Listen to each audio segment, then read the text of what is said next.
Welcome to Wide Flank. Hi, and welcome to Wide Flank. Today we're on episode 2 of the Majora's Mask Gameclub series. I'm joined by HAC. What's up, HAC? Hey.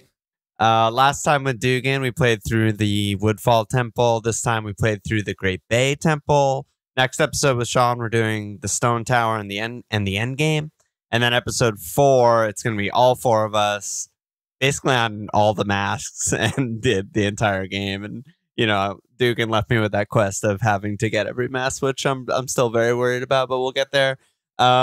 Quickly before we dive in, just want a little bit of admin, just to thank you as always to our Patreon subscribers, you know, keeping Wide Flank going, and you know, please share, like, subscribe, all that stuff. Because yeah, I'm trying to grow this thing, trying to keep it alive. So okay, dude. So I don't know where'd we leave off? Like that's kind of where I'm trying to start this episode, is like what just happened, and the first thing that immediately comes to mind after the Dugan episode is just the idea of remembering what's going on at all. And I wonder if you've run into this, but whenever I start this game, it takes me like a good hour to remember what the hell is going on. Like I have to shake off the rust.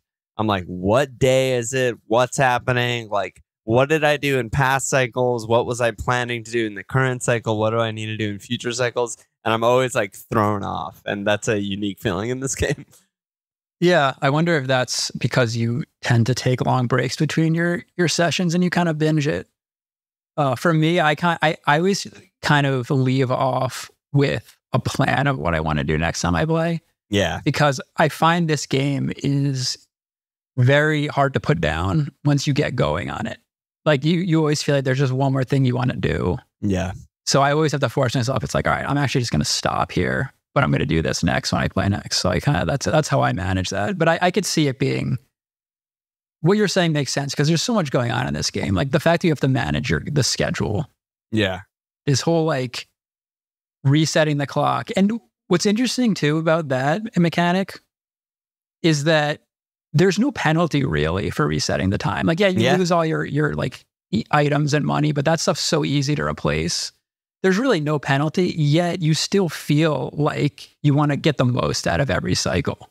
Yeah, that's true. You're always trying to like squeeze it out of like, I'm just going to do this. I have time to do one more thing. I'm just going to do it. Whereas like you could just reset and just do it. Yeah. Totally. But I wonder like why it's like that, because it's so effective, and I don't know how, because it's something about I think that feeling of starting over just kind of feels a little sad, you know? It's like everything. Yeah. I think it really has to do with the world. It's because the world resets. So you know, even though your material progress is not really changing, the world does revert back, and that just feels sad. So you don't like that feeling. Yeah, it sort of turns things that you wouldn't think about into like annoying chores. Where, you know, like even though give an example of what you're thinking of. Like I need to turn, you know, Mountain Village into Spring, which means I have to go beat a temple I've already beaten. Yeah, like just beat the boss again. It takes 3 minutes max. Like you fast travel there, you put the Goron to sleep, you roll up the mountain, you beat the really easy boss, boom, it's done. But like for some reason, it's just like, fucking, I don't want to do that again. Like I just want to like complete everything now and not reset and start all over again. Yeah. And I think that's just it. It's like it's very unique that you have to repeat little bits of the game like that to progress. That's kind of something that's unique to this game. Not many games of this type make you do that. And it's funny too, because I say it turns things into a chore, but I do get like a little bit of pleasure. I was playing earlier today. To be honest, I don't even remember what the task was, but I was in one of those moments where I was like, did I do this a previous cycle, or have I done it? And the answer was like, no, I haven't done it yet. And I got like some joy out of like almost muscle memory of like, oh, I know exactly what to do. Yeah. Like I just need to like do this, and then that thing opens. I literally can't even remember what it was, even though it was like, 5 hours ago, but it's just, I don't know, you become like the master of the world really quickly. I You agree know, with and that. everything that you've done already is just like, I don't know, it's always there waiting for you to do it again. Yeah, and as you do it over and over again, you do feel like you're gaining some kind of mastery over the world. I agree with that for sure. We're getting ahead of ourselves, especially you mentioned the lead up into the Goron, the Snowhead Temple, but we'll get there. Yeah, I was just talking about like sort of remembering where we were, but if I was really to think of like where did we leave off with the Dugan pod, I mean, yeah, so I you just guys remember, played. Yeah, I just remember like not knowing what to do or where to go. After you kind of get the hints from Tattle. You know, I don't remember exactly what she says to like, go to Snowhead, but like, there's a northern wind or, something like that. And you're just like, oh, but for some reason I missed that or something. So I just started like I started by going to Great Bay and I was like, okay, I'm clearly like hard gated here. And Tattle also kind of like spoiler alerts that like you're probably going to get Epona back because it's just like you need something to like jump over this. And then I went to Stone Tower, even though I knew it wasn't in order because I knew what temples we were doing on our episode. I was like, let me see if I can like go over there. Hard gated, and I was like, all right, yeah, I guess I'll just I'll just head to Mount Village. Yeah. Not really any choices. It felt like I was just kind of like cornered into going that way. Okay, so I think we'll just probably go in chronological order. Yeah. Before that, I want to give my reactions to what you guys talked about in episode one, and add a bit. So I wrote some notes after I listened to that episode. I think these are all quotes. You guys called it Lynchian, like David Lynch. You called it dreamlike. I think at one point you called it Ocarina of Time on acid. Yeah, that was a Duganism. I think these are all very accurate. I think that nails this game. Yeah. And I think what's so cool about this game as a Zelda, what I've always felt is that Majora's Mask to me feels like they made Ocarina of Time, and then they put tons of time and effort into this game, and it was kind of a masterpiece. And then they're like, well, okay, we got to make a sequel, but we don't want to just make a rehash. And then I think it must have been, I never really researched this. I don't know if there's any truth to this, but I think there must have been some group of the people on the development team that are like, let's make a mod of Ocarina of Time. Let's just take all the pieces and make a mod. Because usually we think of mods as like multiplayer games. You take Warcraft 3 and you turn it into Dota, or you take Half-Life 2 and you turn it into Counter-Strike. Or I guess that was Half-Life 1 originally, right? Yeah. But I think what they did with this game is they took Ocarina of Time and they modded it into this very un-Zelda-like Zelda game. But it still has all the Zelda content. Yeah. Like literally all the asset reuse that you guys talked about. Yeah. But they just like repurposed it into this totally different game. Yeah. I mean, I think this is like a good thing for all of us to sort of research before like the 4th episode, because I'm so curious. Like, all I've basically touched on is like, I know they had this insane development schedule. I think there was a new console that was maybe Japan only, and that this was going to be like the title game for it or something. And they had like a year to make a game. Was it like the 64 disk drive thing? Yeah, maybe it was that. Yeah, it was something like this. And so they just had like no time. So they were just like, okay, we're reusing all the assets. And, they just basically had to like, like you said, just mod it. Just be like, how can we like, other than basically the time travel and like the masks specifically, I feel like there's nothing else that they had to like remake. Everything already existed from Ocarina. Pretty much. There's a few characters that are in just Ocarina. Like, let's just make a story with all of these like pieces. Yeah, and from a game development point of view, like the thing that takes all the time and money in game development is usually all the content. Coming up with like the game design and all that isn't a big part of the cost usually. Right. So I think even though it was a huge risk for them to take their beloved franchise and make this like weird version of it, this like acid trip Zelda game, it wasn't a big financial risk, and I think that's why they did it, and it worked. I guess Dugan said that this is his favorite Zelda. It's been my favorite Zelda since I played it in 2000. I think it was 2001. When did it come out? Somewhere around there. Yeah, 2000. I think. And I remember I wasn't that hyped for it because I played Ocarina. Obviously, that was like my favorite game ever. After I played that, and then I knew about this game, and I was like, "This game looks weird. I don't know what to make of it." But of course, I was going to get it and play it. Yeah. And then I don't know. It was so cool and different, and I was like, "This is better. This is better than Ocarina of Time." Yeah, I mean, we need to dive into a lot of that kind of stuff, but I do feel like now after Sesh 1 with Dugan, I was very much on that train that you were just on, and after this Sesh, I feel like my pleasure was like really weaving in and out of like, ugh, this temple is annoying and sucks and it's confusing, and then like something awesome would happen after, and I'm like, oh, this game kicks ass, you know what I mean? And then like something else like very like in a classic sort of Zelda way would happen to almost takes me out of it, and then I'm back in like Majora's like trippy weird zone. And why I think it's better we'll get into as we talk about the part of the game we played the past few weeks. So let me see if anything else I want to say. Mountain Village, man, that's where it all begins. So, well, also just getting up there. I remember, obviously, they gate you because you need the arrows to break that icicle. Yeah.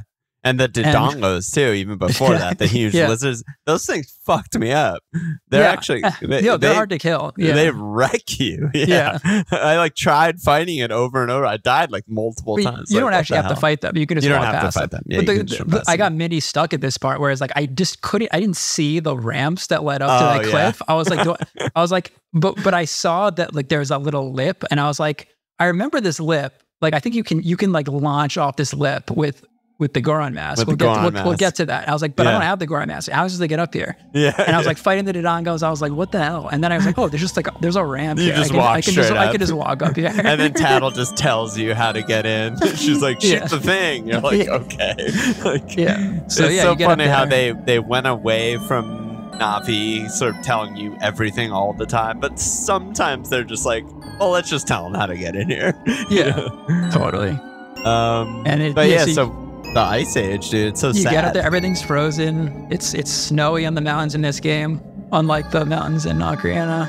Yeah, and the sounds are cool here. I mean, it's sort of like persists into the temple also, but I think it's like supposed to be like blizzard winds or something like that. But it always sounds like this like weird haunted siren to me.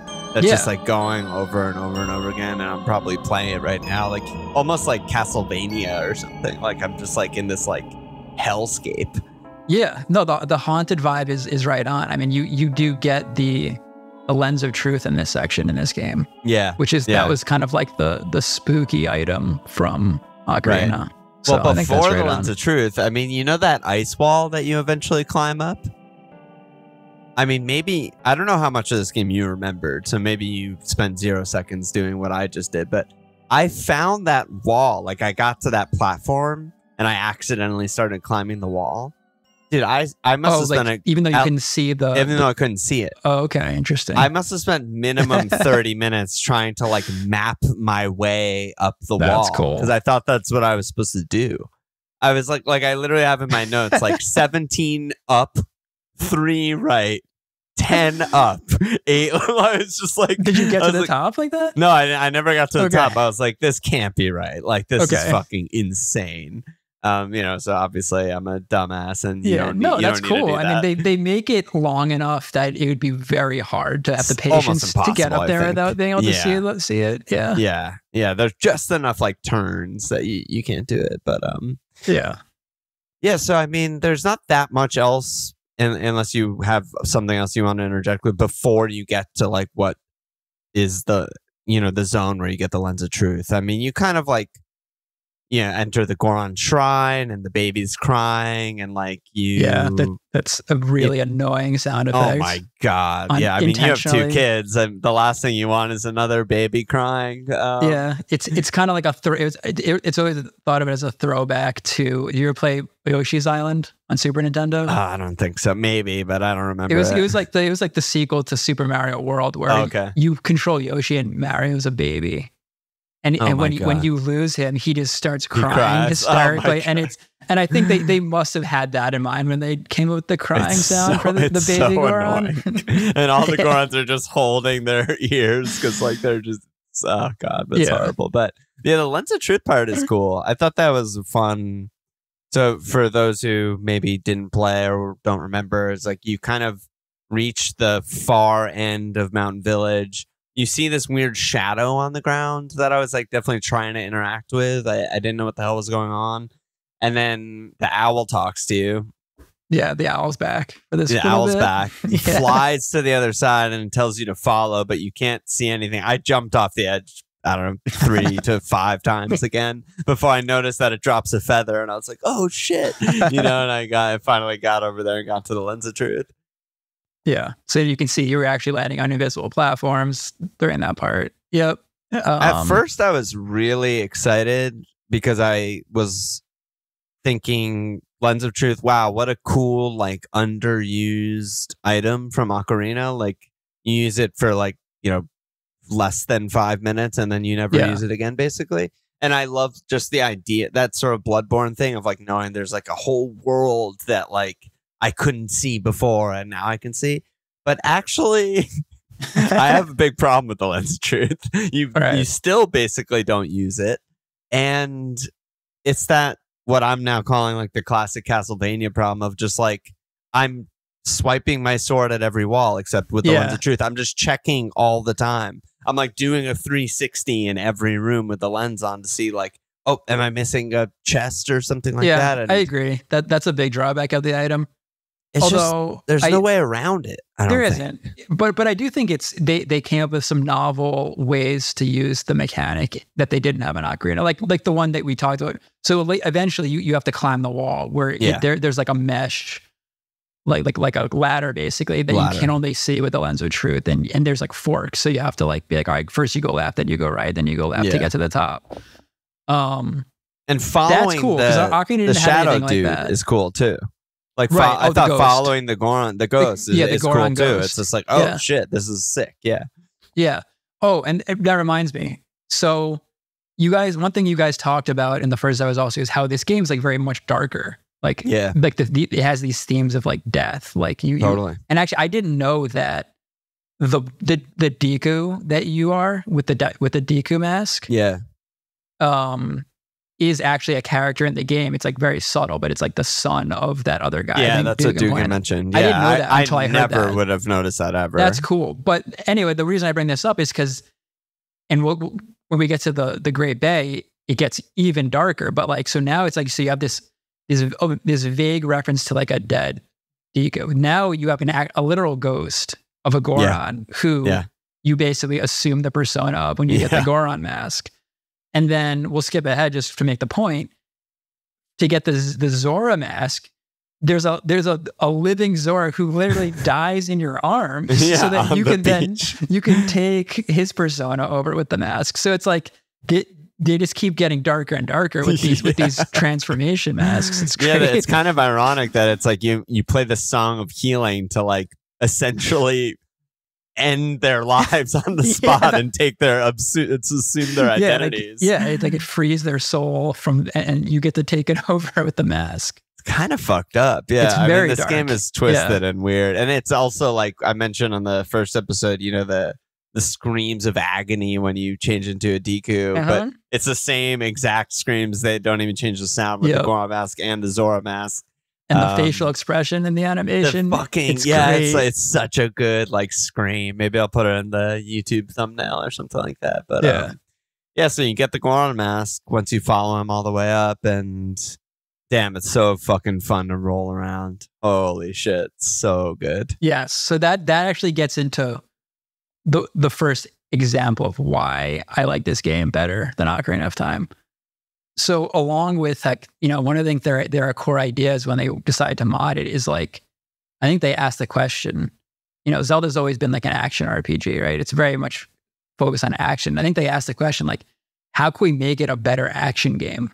And their answer in this game is like, let's just give Link all these like really fun like movement mechanics that just make it way more fun to move around the world and fight. And I think they just nail that with the masks. Like the Deku, like flying, having that little floating flower. You shoot out of the flower. That one's okay. That one's like but the even worst one. The Deku attack is even so fun, right? So you're fun. Like, glide along the floor, move so much faster, bounce on the water. Yes, it's more like kinetic, It's like it's all about moving. And then like you said, you get the Goron mask and you can just fly over the land with this mask because you like kind of charge it up. It kind of reminds me of like, remember the Pegasus boots in Link to the Past? Yeah. It's kind of like the 3D version all of that. All of a sudden you charge everywhere. You charge it up and then boom, you're like flying faster than Epona. Like you go way faster than Epona with this mask on. I was going to bring up Epona because one thing I said to Dugan also on the first episode that is completely unfounded, but I feel like a lot of Majoras is like the underused things from Ocarina sort of like made better. So like, I know that you can get Epona early in Ocarina, but I didn't because I didn't know. And so I got Epona. By the time I got Epona, I barely ever rode Epona. I like maybe one time I rode Epona and was like, oh, this is pretty good, I guess, and pretty fast.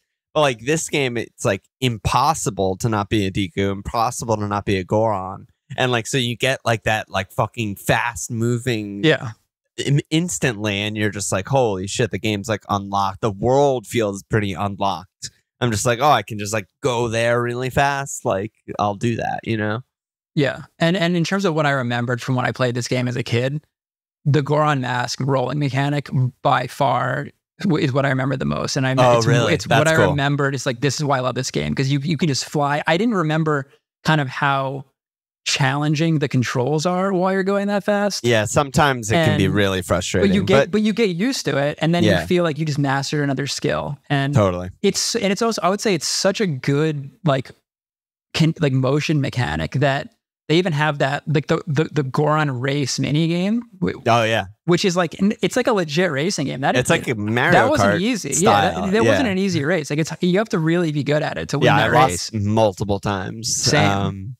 And that's just, to me, that's such a huge addition that Ocarina didn't really have. Yeah, totally. There was someone who commented on our YouTube on the first episode and was just like, once I got the Goron mask, I just spent the entire rest of the game rolling around. And now I know what they're talking about, and I totally agree. Totally. I was just looking at my notes while you were talking, though. I just wanted to also mention, we were talking about the darkness of like stealing their souls basically with the healing song and getting the mask. There's also like those trippy dream sequences when you play the Song of Healing. Like the Goron one specifically, he goes like, what a soothing melody. My sorrows are melting away into the song. And then you get this dream sequence of like all the Gorons are cheering for him, like the great hero. I forget his name, like Darumi or something like that. They're all cheering for him, and then his face gets like really sad, and he's like crying. And you see Link, and then he like throws his hands in the air, and that's all before he like basically vanishes for eternity, and you get the mask. It's so weird. Yeah, no, I mean, I think it's very like kind of like spiritual. It's like they're establishing my undying feelings with you. Yeah, and then it's so weird because everyone else in the world thinks you are that guy when you show up with a Goron mask, and it's like, oh, so like they know he's dead, but now they think he's back to life, but it's not really him, right? And the same thing happens with the Zora character. It's very like, almost like reincarnation, Eastern religion inspired. You kind of feel like you're doing something wrong. Yeah, you feel like you're like deceiving all these people. Life. Yeah. Every time they say like, "Oh my God, the great hero has returned," I'm just like, nah. Yeah, and that fits because like masks are often meant to deceive. Like, right? True. So it's like the theme. Yeah, it really just like echoes the theme of the game so well. Really good. Yeah. So you get the Goron mask, you do a bunch of stuff, and eventually you head towards Snowhead. You know, after you get the song and everything that you know, every temple sort of needs a song. Okay, let's talk about the getting into Snowhead. So awesome. This is love it. It's awesome. This is the part I didn't remember, and I got stuck here. So what were you trying to do? You were just trying to like roll up. Yeah. So I very quickly knew to use a lens of truth. Saw the giant Gorons there. He was like crying and blowing the air. I was like, okay, so this is wind. And I was like, okay, so I guess I gotta like roll really fast and just like power through the wind. Yeah. And I probably spent like an hour or two trying to make it until I was like, okay, I think it's just impossible. I don't think it's possible to make it. I wanna look up whether it is possible to roll. I'm sure it's possible. There's no way speedrunners are like spending the time to play the lullaby, but like we'll have to look that up. We'll have to look up. Maybe Sean might know, but yeah, Sean or Nolan will probably know. Yeah, but I found it to be impossible. I gave up and I was just stuck. I was like, what am I supposed to do? And then the thing that I actually had missed was just like, I didn't realize you can move the grave to like fill up the hot spring to get the hot water to unfreeze the guy. Gotcha. I eventually figured it out. Like, the thing about getting stuck in this game is like, and I think you do the same thing. You kind of touched on it last episode, is like, just keep wandering around and like talking to everyone and just like, you'll eventually find what you missed, you know? Yep. And it's sometimes annoying, but then when you figure it out, it feels great. It's like, yes, finally. It's like I think you called it like Zelda logic or something. It's my Zelda logic. That's exactly what I called it. We'll get to it later because I had to use it again on this gameplay. But yeah, I had a kind of funny story with the Snowhead Temple entrance too, because I was doing the same exact thing as you. I had the song, and I just didn't clock the fact that like that was. I don't know. Whatever. Skip that part for now. So I was just going, rolling, blown off at the same like corner. Like, I have to like swing wide, so when he blows me, like I stay on. Like it's fucking impossible. I was like, I'm gonna time when I start, so it's like when he takes the breath, I'll be able to get through the narrow part. Exactly. And then what the funniest part is, how I actually figured it out was when I took a break and wrote in my notes about going up. I literally wrote the words, I'm getting blown off repeatedly. I've died like 10 times at Snowhead. Maybe I can put this fucker to sleep. And then I was like, oh, I can put this fucker to sleep. I just play the song. It's like, oh my God, amazing. That's awesome. So yeah, you put him to sleep. You put the big one to sleep. Duh, you play the lullaby. I love that he falls off the cliff. It's so good. He just like basically but collapses. He's fine. He comes back later. He's not dead. Yeah, he's good. And it's such a fun entrance to the temple too. Yeah, to like roll spiral up the spiral, breaking through all. Yeah, you know. and like we didn't mention that the other power you have as the Goron Link is you can it's almost like a little fighting game combo. It's like an auto combo. So it's like a punch, and then like a uppercut. The butt bump. The butt bump. Yeah, no, it's not. It is like a butt bump. It's like hilarious animation. But it feels so good to just like punch the boulders as they're rolling towards you. Dude, I rolled up. You don't even have to punch him. No, I know you can just roll through them, but you can also just time the punch and just annihilate blast them. it. It's so fun. It's kind of like the Goron punch is like kind of what the hammer did in Ocarina. There's no hammer in this game. Yeah, it's like it's just big, heavy hitting like. Yeah, but it's way more fun to punch, just punch it to break it. And it's fun. It's fun to feel huge too. Yeah, because you never really feel big in Ocarina. Even with the hammer, you're like a little shit with a big hammer. You know, you feel like a fucking gigantic. Like I'm gonna destroy everything. Yeah, and you could fight enemies like that too. So it's just like now I'm in like I'm beat him. It does a lot more damage than the sword. Like it crushes. It's strong. It feels good. So Snowhead Temple, I mean, what were your initial takeaways? I mean, the music just kind of stays the same as the Mountain Village, which was disappointing to me. Like, it's kind of just forgettable. But I thought some of the like mini bosses were pretty cool, and the temple was okay. Remind me what the mini boss is like in that temple.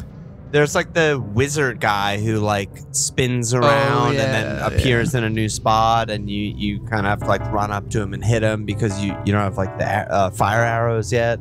He was that stuff was okay.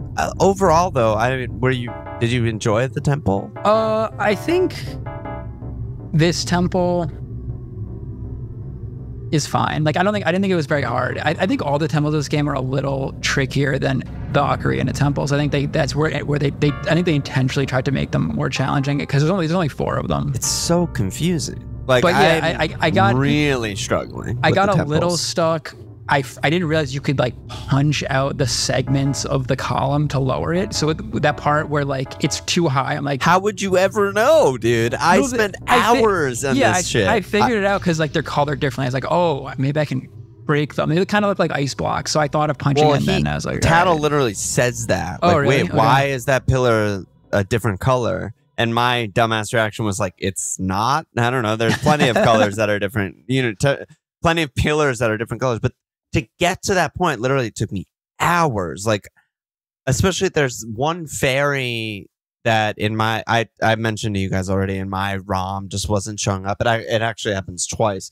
And my ROM wasn't showing up. That's even though annoying. I knew there was a fairy there. So that like kills the vibe, you know? 'Cause Totally. I'm just like, oh, it's just like some dumb glitch. And then, you know, what happens is you're like, as the player, you're now thinking like, oh, is this just another dumb glitch? Am I just missing something in my ROM? Or am I actually like lost in the temple? It turns out I was just lost in the temple. Let's actually pause here and talk about the fairy collecting that wasn't in Ocarina, that's in the temples in this game. How do you feel about those?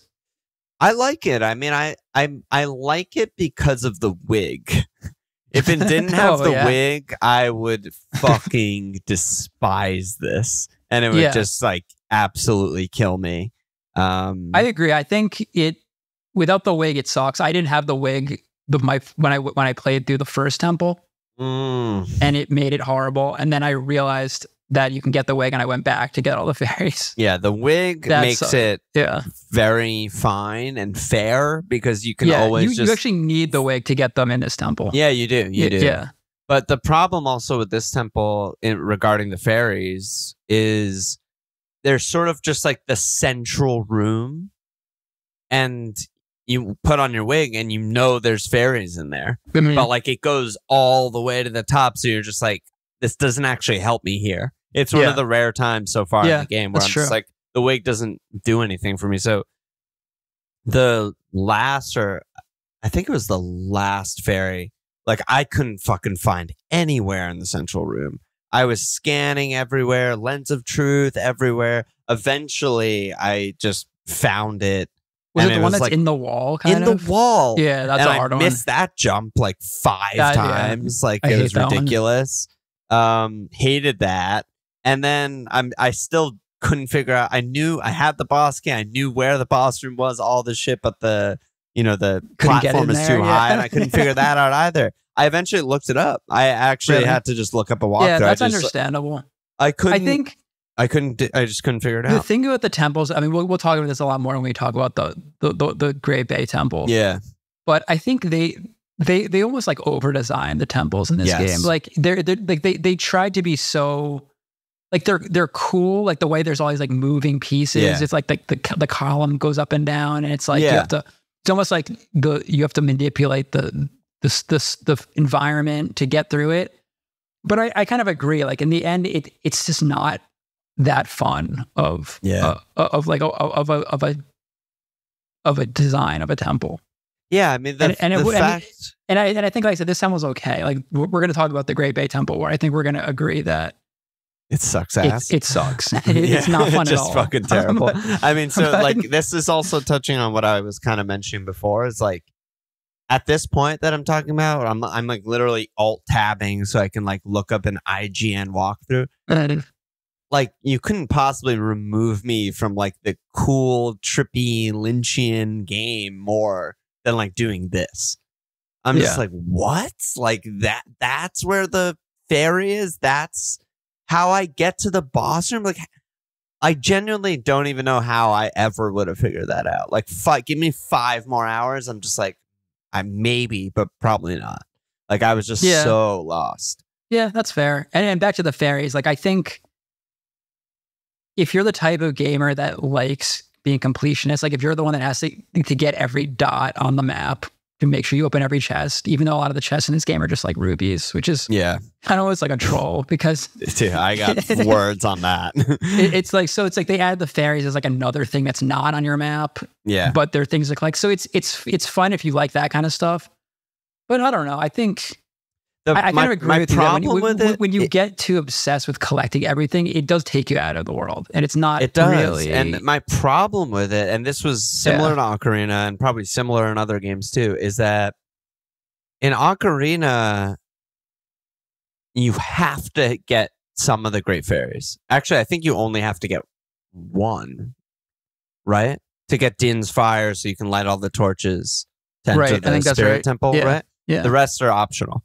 But I didn't fucking know. I was just going through the game. I was like, I see that boulder, don't care, gonna run by it. I don't feel like doing secrets. And I get punished really hard. Because late game, I'm like, how the fuck can I ever light these torches? And I got totally stuck. So now I'm like trained to be like, oh, there's fucking fairies. I'm definitely getting all of them. And I'm not gonna like be lazy and just be like, fuck it. You know, I'm not going to do it because I just have the feeling that I'm just going to screw myself over and have to reset time and do it all over again anyway. Right. So there's that. And then, like you said, the other thing is like every fucking secret cave is a red rupee. It's like every the secret here, red rupee.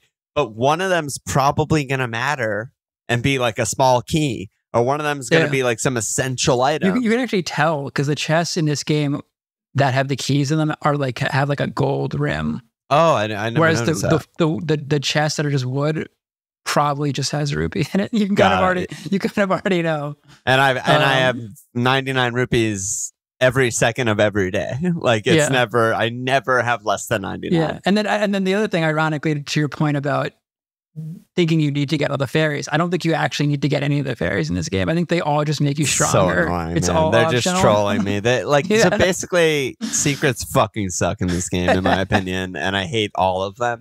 And I'm doing all the shit.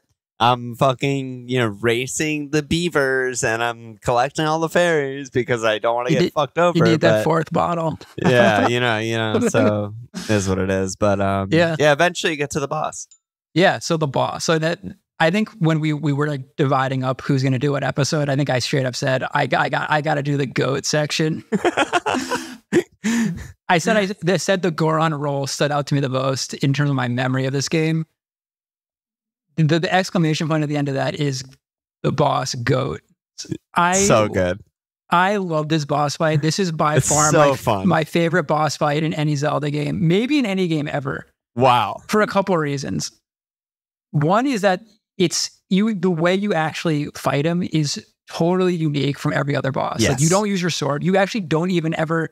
You don't want to be Link for 1 second. Goron roll. Exactly. You don't walk around. You are just rolling around a loop the whole time, trying to catch up to this. Yeah. By the way, for those who never played, it's like he's kind of like a giant bull. His name is GOHT, spelled the GOHT.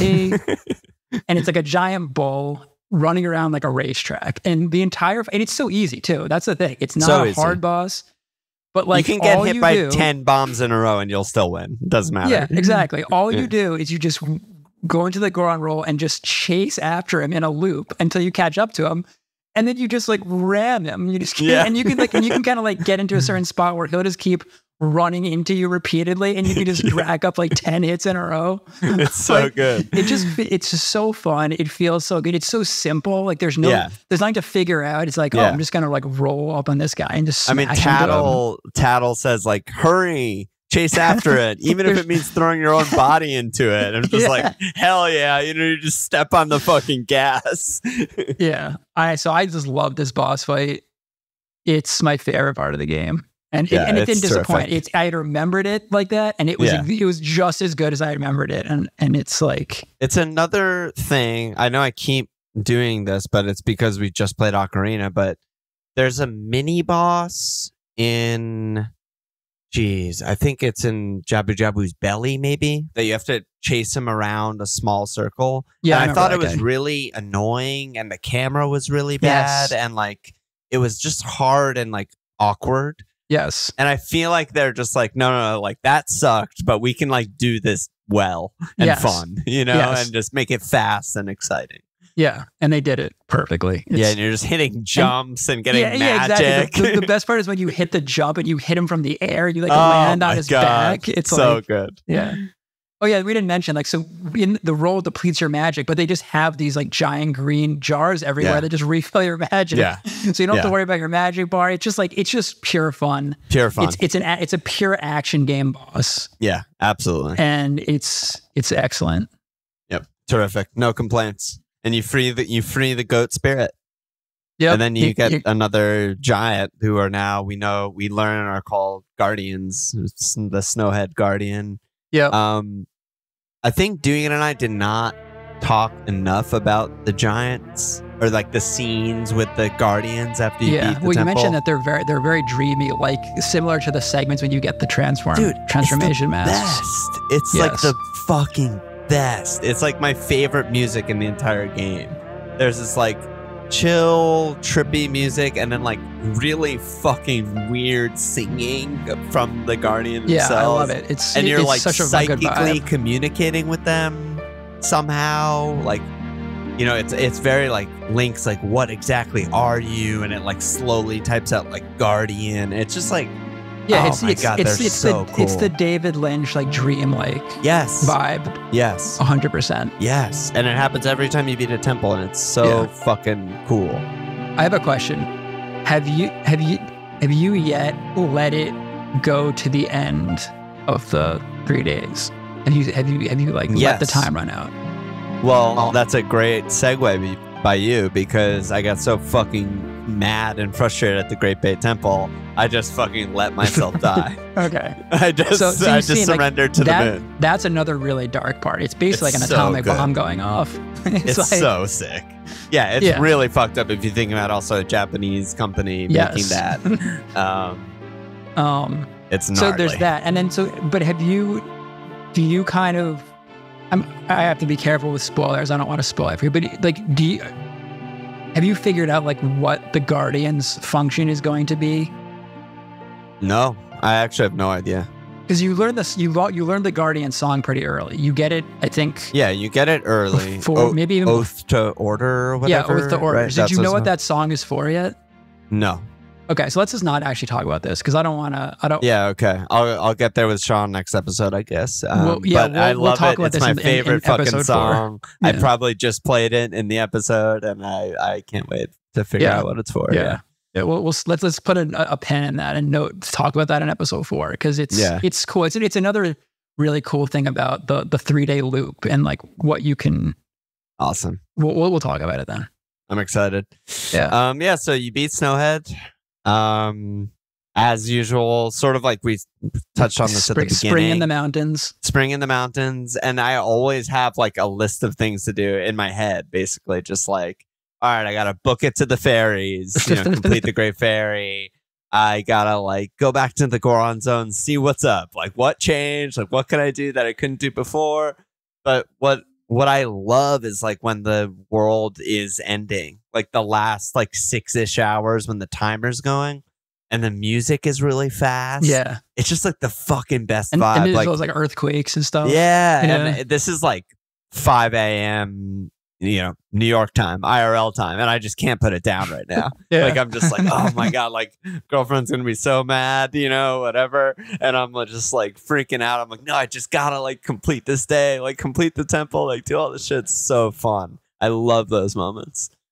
Yeah. So I guess what there's a lot of aftermath to this one because you have to go do the race. You get the powder keg to open up the race. You do the race. Yep. I forget. I know you can get the upgraded sword at this point. I don't remember what you have to do to get it. You have to have more than 99 rupees, which I don't have. You have to get like the gold dust. Where I forget where you get that from. You win the race. Oh, that's from the race. Okay, so then it's obvious. You need the rupees, sword. And I don't have the bigger bag or whatever, so I can't. It's like 100 rupees for the. Okay. Yeah, so I don't know how to do that. Oh, It's funny, like that's every funny. Zelda game in my life, I've never had like the upgraded rupee bag. So I always just have 99 So you don't have the rupees, and better sword. I can't do shit. Don't have the better sword. Oh, interesting. Okay, well, we'll get two things to that point. So one, I love the banker mechanic in this game. Like before I play the Song of Time, every time I go to the bank, give him all my money. So I actually have like 2,000 rupees or something in the bank. Oh my God, fuck so yeah. it's like I have infinite money. So I think you get the bigger wallet from the bank if you just keep making deposits. Oh, okay. I think that's how you get it. Oh, okay. But anyway, it's probably worth going and getting the upgraded sword because it's cool. It's kind of like, because the sword you start with is very stubby, just like the sword you have in when you're a kid in Ocarina. Yeah. The upgraded sword is like as long as the master sword is. Wow. In Ocarina. So it has more range and it's powerful and more powerful. I should probably get it, but I don't know. I might be too lazy now. I don't know if I'm gonna. It's cool. It's called like I forget what it's called. It's gold something sword. It kind of has like a cool pattern with like gold and diamonds up the blade. Yeah, I mean the first thing I did when I got the hot spring water was like melt the swordsmith guys, and then he was like, it's 100 rupees. And I was like, you fucking dick. Like, God damn it. Yeah. But yeah, there's a few things you could do in the Goron area. Yeah, like you mentioned the powder keg thing, which is the moment I realized that like having one action button fucking sucks sometimes. Like usually in Ocarina, it was totally fine and did exactly like what I wanted it to do. But depending on what you're next to, it can be so fucking annoying. Like when I was trying to pick up the powder keg, I couldn't not speak to the Goron instead. And it's the same button to speak or grab, and it just depends on where you are. And so I had to like manually like push it a little bit away. Okay. And I was just like, holy shit, this is brutal. And I'm glad that we're past this as, video games. Yeah, I don't disagree with that. I got the frog mask. So you find out what the frog mask is for at this part because the frog's out on the little lake. That's now fog. It's really fun to get that mask. But yeah, the Goron race. I mean, is there anything else you wanted to touch on with the Goron racetrack? No, just that like I think it's like a legit racing mini game, and it's not easy to win that race, and it's really fun. You feel like you mastered the role by the time you win. Yeah. It's just I like how they made a game where you're like slower than the others, and you actually have to kind of like bump them to win. Yeah, at the end. It's hard. No, you can get bumped, and you can get if you get bumped like once, I think you lose. Like I don't. But in the final stretch, I had a couple times where I was like, "Oh, I'm fucking clear," and then someone would just zoom. Yeah, you got to be careful. You got to like kind of stay. Bump his ass. Yeah, or like I would kind of stay to the side and try to stay out of the middle because I don't want the guys come from. It's like Mario Kart, right? Or like F-Zero X. It's like exactly like that Mario Kart like catch up mechanic or whatever. Yeah, definitely. Yeah, but it's fun. It's a great mini game. And then I mean, I again was like a little bit lost because you're still gated at this point to Great Bay. This is where you have to get Epona, right? Yeah, you have to get Epona. And the powder keg, now you can buy powder kegs. You can buy powder keg because you have your license, basically. You can blow up that boulder before the guy finishes chopping it down or axing it down or whatever he's doing. Yeah, and then you can get into the ranch soon enough. Yeah, Romani Ranch, and you get Epona and all this stuff. But it took me a while to like find this and do this, and this is where I hinted at earlier when you mentioned my Zelda logic, because my one more step to the Zelda logic is what Nolan said in Ocarina, which is just it's an adventure game, time to go everywhere, try every item on everything. And like, okay, that there's a few too many permutations to actually do that, and that sounds like a bad game design, but like what he just means is explore more and you'll eventually find it, which is kind of what you were saying. So yeah, you find Milk Road ahead, you find Romani Ranch further ahead, you figure it out, you hear Epona's music, you're like, let's fucking go.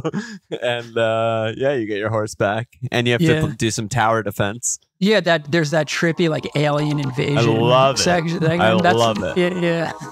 It's so good.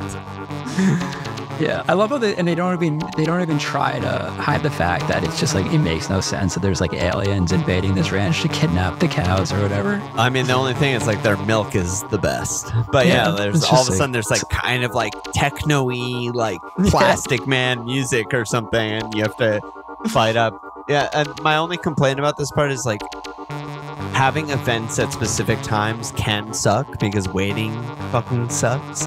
You can like skip I just time, have to like kill a few hours. Or, yeah, you know, I think the smallest unit you can skip is 12 hours, right? Yeah, so I skipped 12 hours tonight. Yeah. And then, which is what, 6 p.m. I think is when it skips to.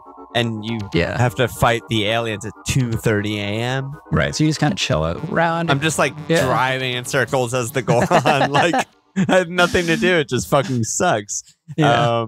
But yeah, the tower defense is fun. You just, and it's fun to be on Epona and shoot arrows and all that stuff. So, that's good. I'm so bad at aiming the bow in this game.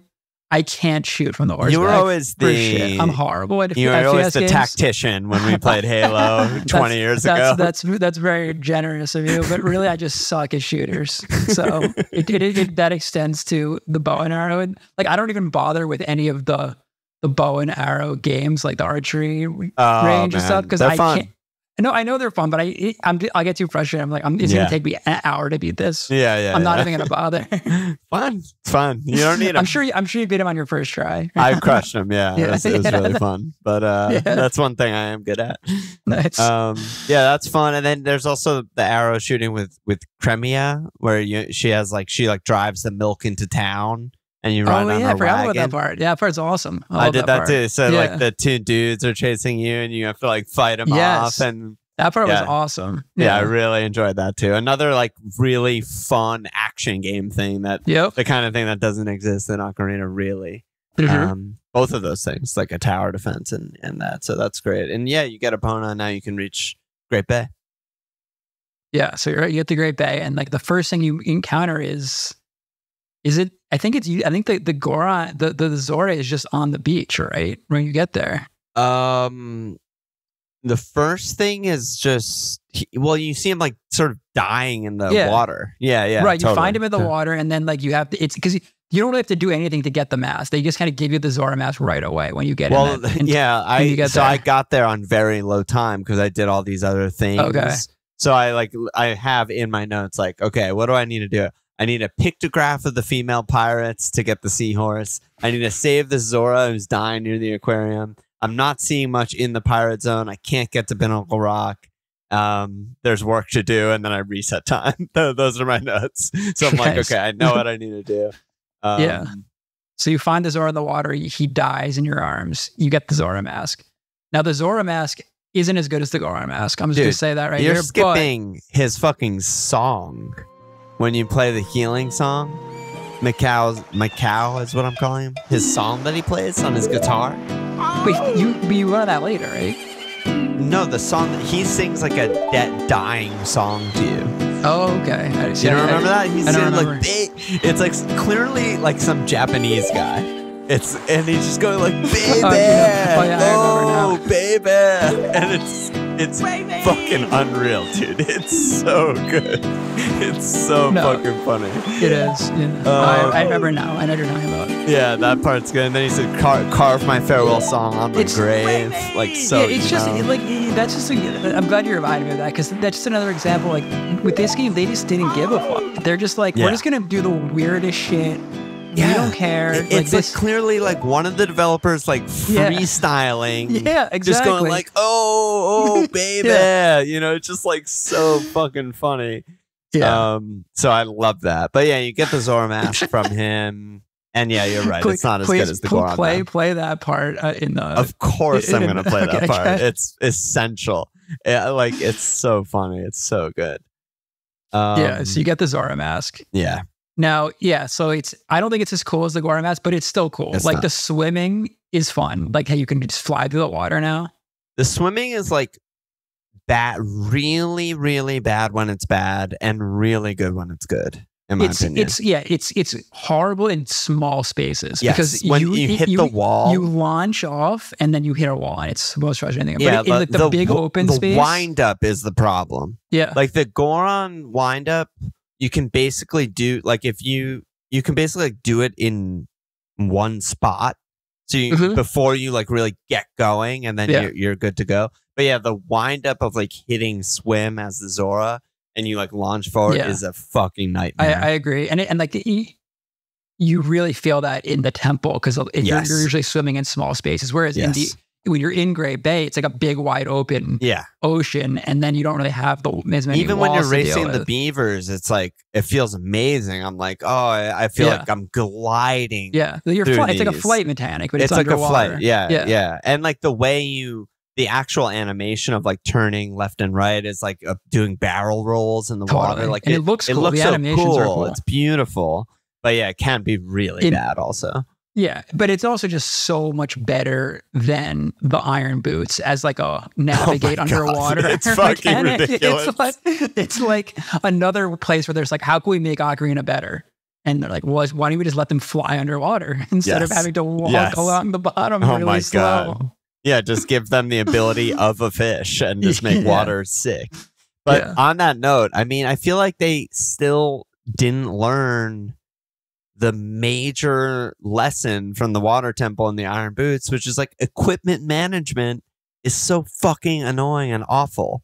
And like in this game, you still have to constantly hit start and switch masks and switch to hook shot and then switch to the ice bow and then like at least you can put the mask on a button. Yes. I mean, obviously it's better, but the fact is this is not enough buttons. Yeah, it's different buttons, but there's more items that you need.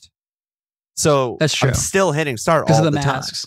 Yeah, I agree. It sucks. Like I think that what they should have done is they should have let you set up like as many buttons as you want in the menu, and then there's a button that will cycle through. So there's like a cycle button. That's more like, contemporary. I just think that hasn't been like developed yet. It's weird that they didn't come up with it because they came up with so many other amazing designs. Yeah. Well, and the two main things that I think are also just huge roadblocks I'm like, if they had more time, they'd probably fix this. Is like you can't unequip a mask that you're wearing. Yeah, annoying. Really annoying. Really annoying. And you also can't put on a mask when you're in a different form. Right. So if I'm Zora, I can't put on the fairy mask. Right. But you can transform from Zora into Goron. I'm just saying, yeah, you can. But you're right. You can't. But I can't. I have to like masks, take off Zora to turn into Link to put on fairy mask to be like, okay, there's a fairy in here. And then put on Zora mask, turn back into a Zora. Yeah, it's like, weird actually. Like the fact that you really can't, bad. Like if you're wearing the mask and you just want to like take it off the button, can't it just unwear it for you? Like also, that's a weird it would one. be really. I think there's just an opportunity for like more weirdness and funniness because like the way the fairy mask looks on Link is like really funny to begin with. Like I would love to see fairy mask like on the Goron. You know, and it's just really like small on him and with the hair. Yeah, it would probably look really glitchy, but it would look really funny. Yeah, you're right. No, so yeah, that is a big complaint of mine is just like equipment management. Still terrible. But yeah, you go to the pirate fortress now before you go to the temple. Yeah, so like the Gerudos are now pirates. Yeah, in this game. Yeah, they're kind of the same. They're exactly the same. It's a similar kind of area. You got to sneak around a little bit. Sneak around. I think it's easier though. It's just like I don't think I had as many. Yeah, I didn't get caught as much. It's also just more straightforward. There's like less doors. You're just like and you're basically you're finding the eggs in there, right? That's the purpose of it. Yeah. So the idea of this section is you have to collect all the Zora eggs. Yeah. And then most of them are most of them are in the pirate. Then there's a few that are in like the giant eel. Yeah, the like section. Fish tanks or whatever. Oh, no, it's like Pinnacle Rock. Yeah, Pinnacle Rock, where there's all these like giant eels you have to kill, and then there's some eggs in their caves. Yeah. Which sucked for me because I had less than 4 bottles, so I had to like go dump them and then go back to the pirate fortress to get more eggs. Yeah, I did it like in 2 separate sessions, so I think I got all the eel ones, and then I did all the pirate ones later. Right. Yeah, I mean, the music's good in the pirate fortress. Otherwise, it's like pretty forgettable. I mean, the warrior women are hot and the fights are okay. I had like half a heart in one of the fights, and this is like the only time so far in my playthrough where I completely abused save state. Because I was just like, I'm gonna fucking beat her with half a heart, but I died so many times I just kept resetting it. Nice. Yeah, though this part of this section of the game is like, it's not that memorable, but it's also not, it's fine. Like it flows really fast. It flows really well. It's just like a smooth kind of fun.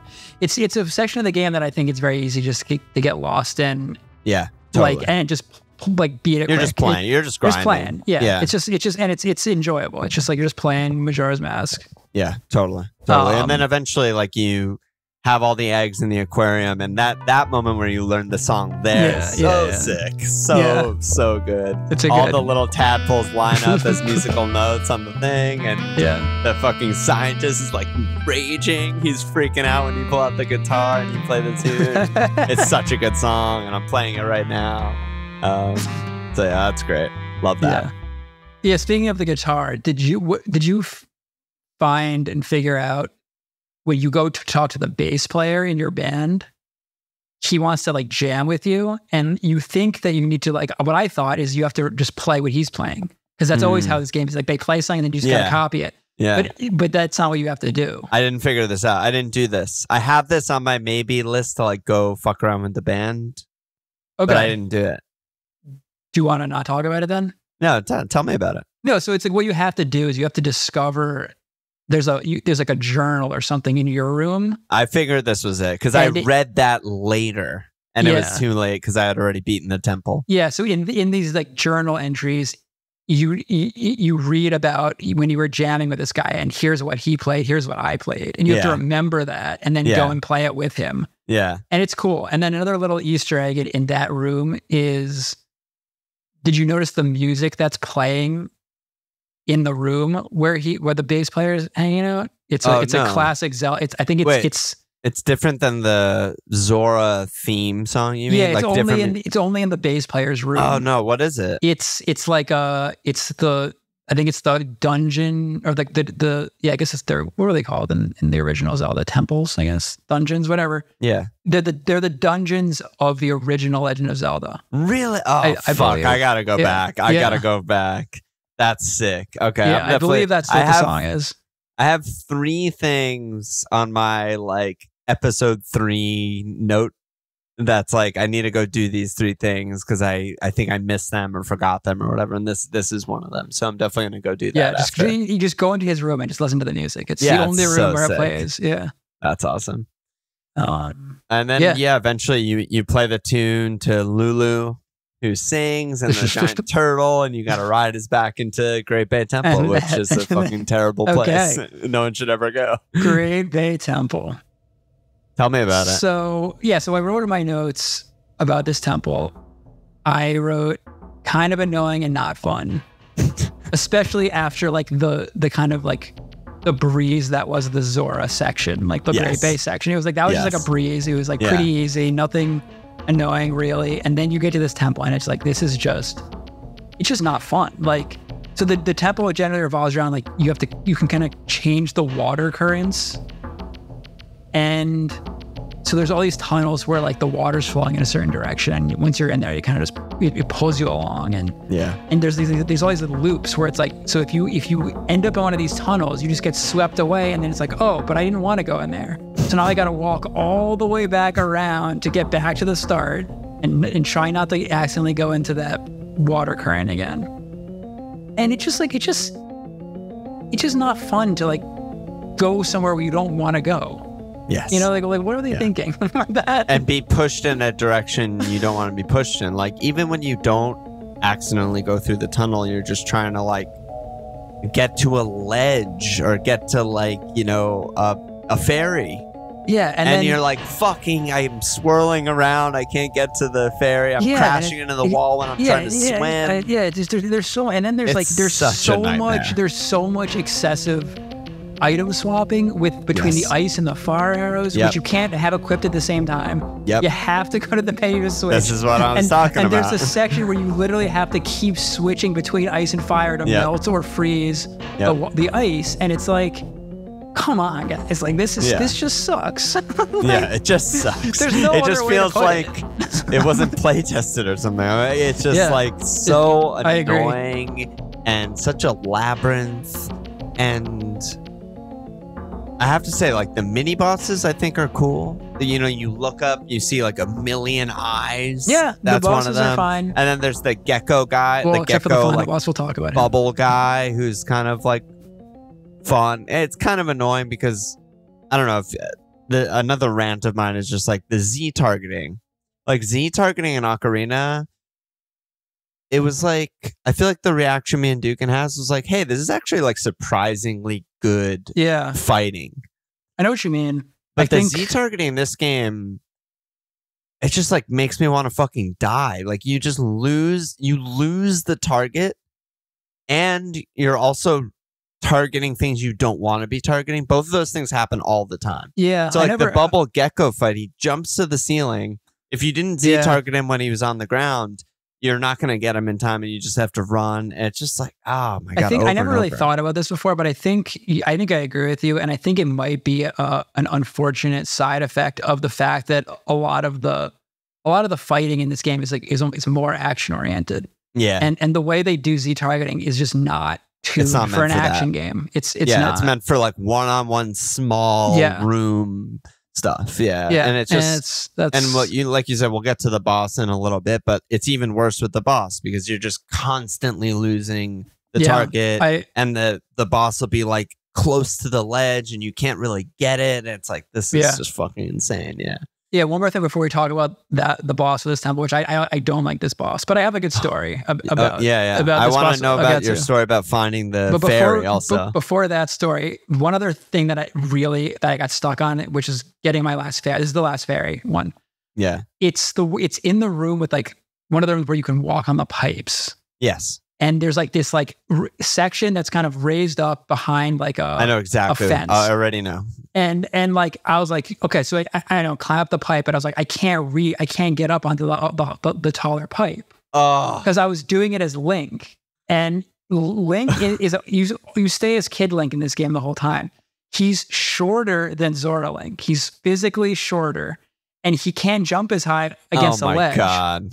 And it took me hours to realize that I just needed to be taller. You just need to put your Zora mask on and be taller. And then then he jumps up and grabs the ledge. You can get up there. That's so brutal. I mean, again, it just sucks. Like, what is that?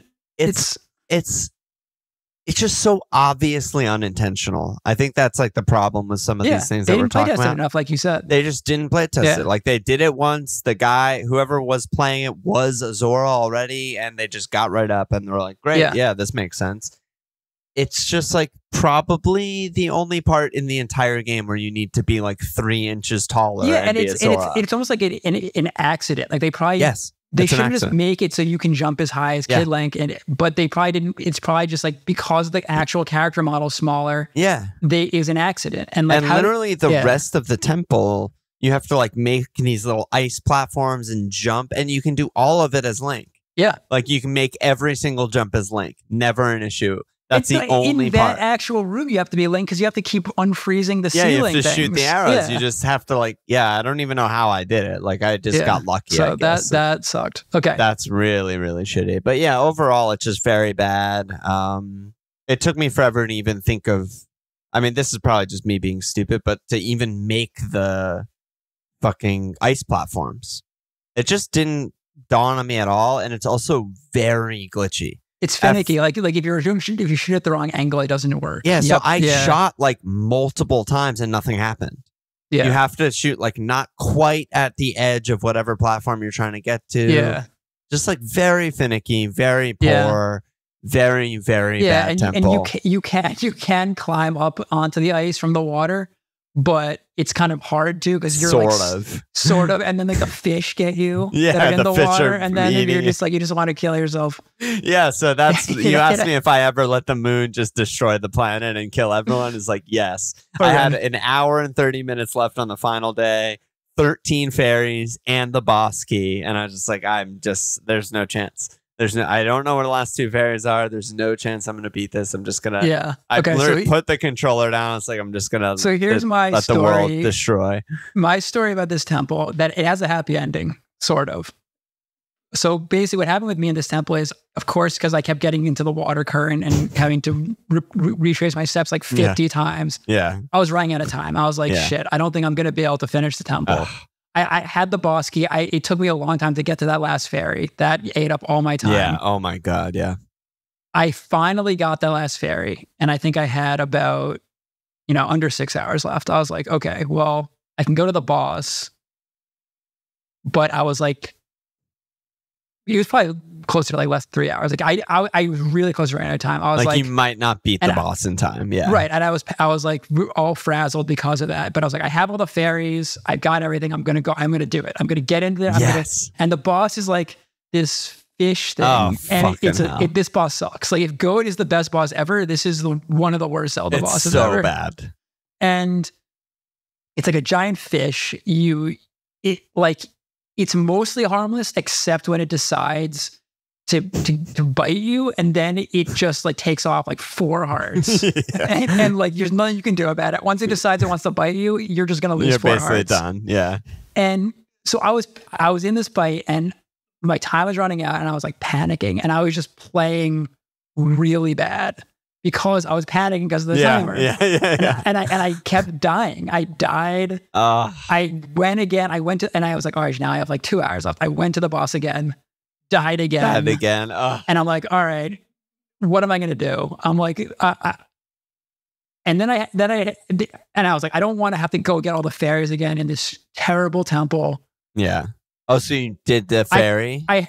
Yeah. So I was like, wait, I had the idea. I was like, wait, I'll just leave the temple. I'll go redeem my fairies before the time runs out. So I did it. I didn't know where the cave was. So I was like, oh shit, I have an hour to find this cave. I was like, I haven't gone over there yet. Yeah. And I figured out, you have to like hook shot to the tree and then like get in there. I was like, yes, dude. Got it. I got so proud of you. And it's the white outline hearts, which is actually maybe the most powerful fairy. Insanely powerful. Yeah. And then I was like, all right, I did it. I reset time. I went back. And I stopped there. I was like, I'm not going to play again. Yeah. But I mentioned like I make a plan. Next time I'm going straight to the temple, and I'm just gonna like skip everything I possibly can. I don't care. I already got the fairies. So I don't have to worry about fairies. I'm just gonna skip everything. The temple's still really annoying, but you can do like less than half of it if you just go straight to the key, the boss key, and then straight in. I did it, and then with my white outline hearts, and I brought 4 fairies with me in the bottles. I was fully loaded up.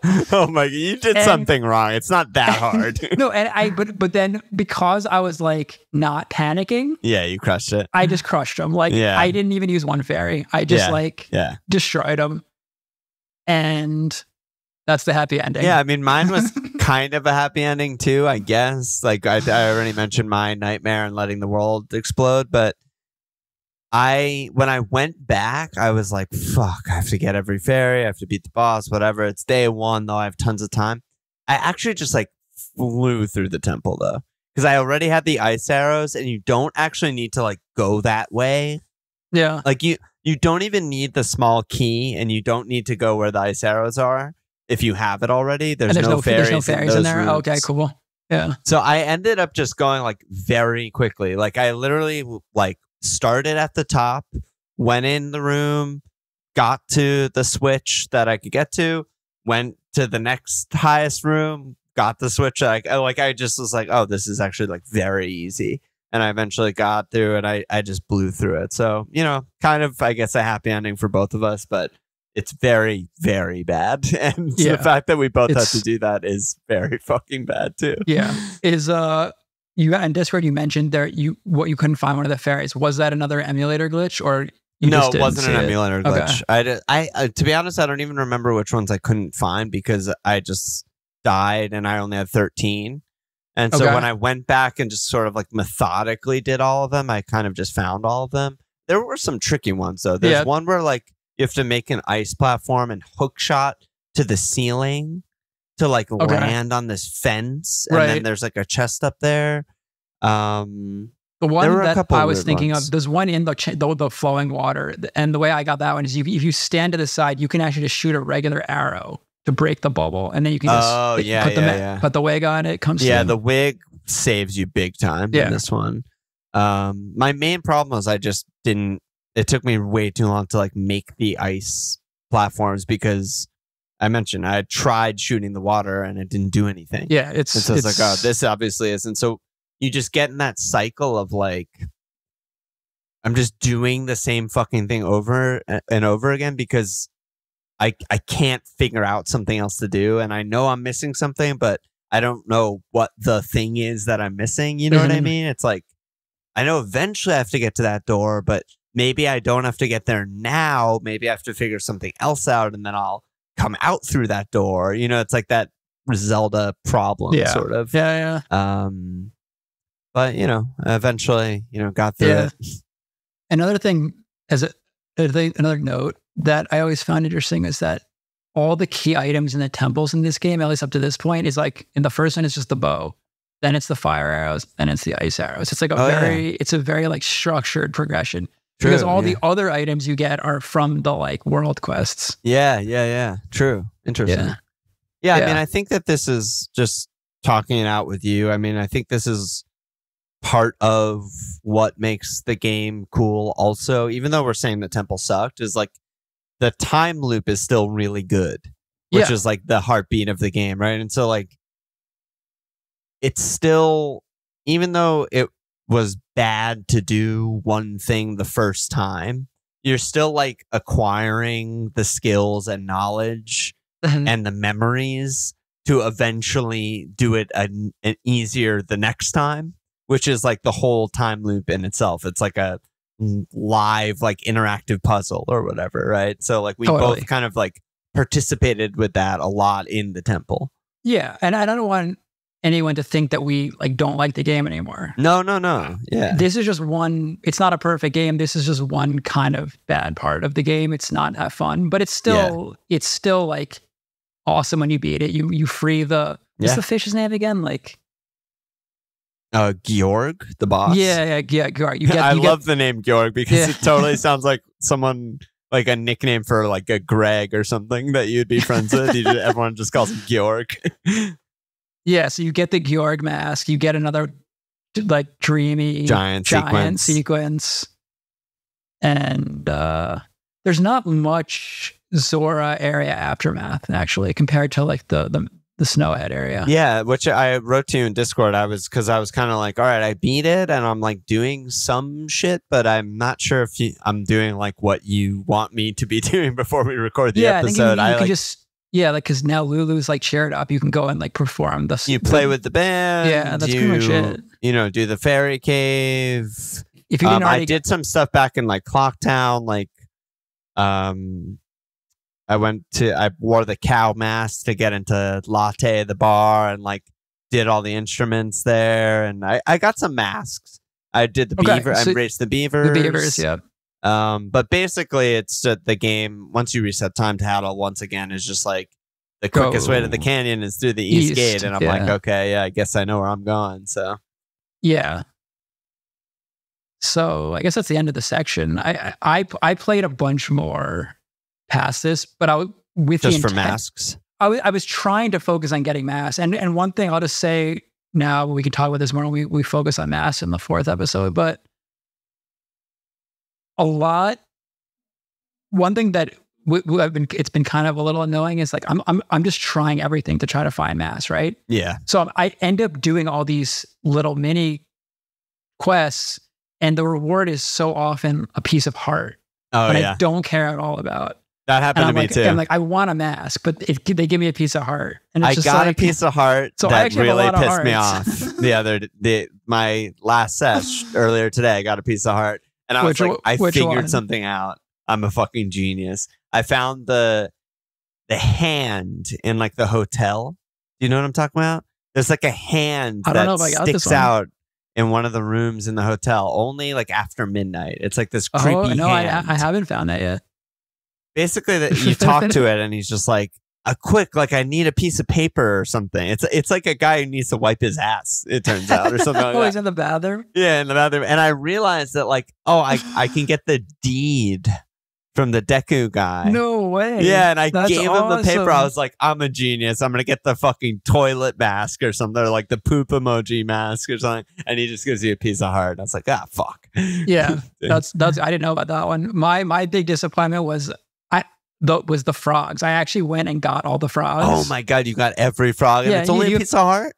Yeah, and you have to go back into the Woodfall Temple, and you have to go back into the Great Bay Temple because they had the frog bosses turn into the frogs, and you kill them. Oh my God! And I got all the frogs. I thank you so much for preventing me from doing that. Yeah, I was so psyched, and then I'm like, wait, it's a piece of heart for this? Are you fucking kidding me? I thought you would get like the best item in the game from this. I wanted a mask. I just wanted a mask. I actually thought it was, if you had asked me before what I think is going to happen, I would have said like it's an essential part of the game that you get the frogs back together because it seems really important. Like you said, it's like the boss turns into a frog, and like it's such a cool like idea really that you have to find all the frogs. And you just saved me fucking hours of pain, so thank you very much for doing that. That was my big piece of heart disappointment. All right, dude. Well, is there anything else that you think we should touch on? That thing about the frogs was my last note. So let me just think for a sec. Yeah, no problem.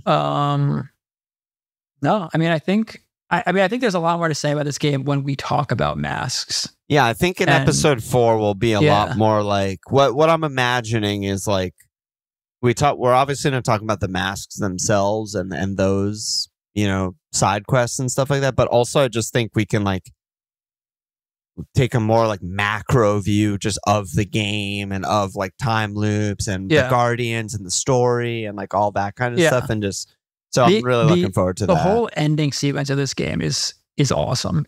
I can't wait. It's another big part of why this was my favorite Zelda. So you'll see. I'm really psyched. I know that there's the stone tower left. I mean, I know where it is. I already have the I forgot what it's called, like Garo mask or whatever. I was going to ask you, so what mask do you have at this point?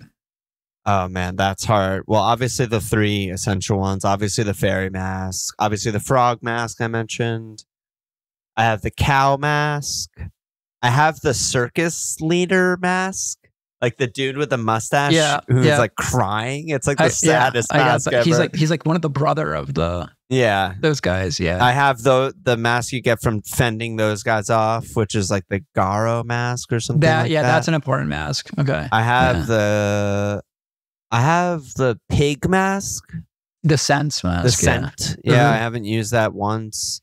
And a bird mask, I think. Oh, like the one where you play the song that the dogs makes the dogs follow you? Yes. Yeah. Okay. And I mean, that might be it, give or take like 1 or 2. Okay. Yeah, I think you pretty much have all the masks that I had at that point. I have a few more now because I've been doing it just feels like there's definitely like, well, I'm scared now because half the things that I think are going to be masks are going to end up being pieces of heart, and I'm going to be so upset. But like, there's lots of fucking weird things in this game that you obviously notice repeatedly by nature of being a time loop. Where I'm like, eventually I'm going to figure out what those like dancing women are up to, and I haven't figured that out yet. I'm going to figure out what this like married couple is up to, and that might be a mess. I'm gonna figure out what the mayor's up to. Maybe that's a mess. I know there's all these like loose ends. Yeah, I think. How often do you look at the bomber notebook? I think the bomber notebook very infrequently. I think like that. You can kind of tell from that what stuff is going to give you masks and what stuff's not. I should pay more attention to it. But I'm hyped. I'm really excited for the next episode with Sean. Yeah, finish the game, and then it's mask time. The next section is cool. Like it's cool. You're gonna have fun. And okay. I'm really looking forward to the next episode. Dude. And the ending of the game is just amazing. I'm so excited. God, you're getting me so hyped. I might play more tonight. Well, yeah, thanks, dude. As always for coming thanks on. for having me. Yeah, of course, my pleasure. And next episode with Sean. Beat the game. And I'll see you guys soon. Thanks. Cheers. Bye.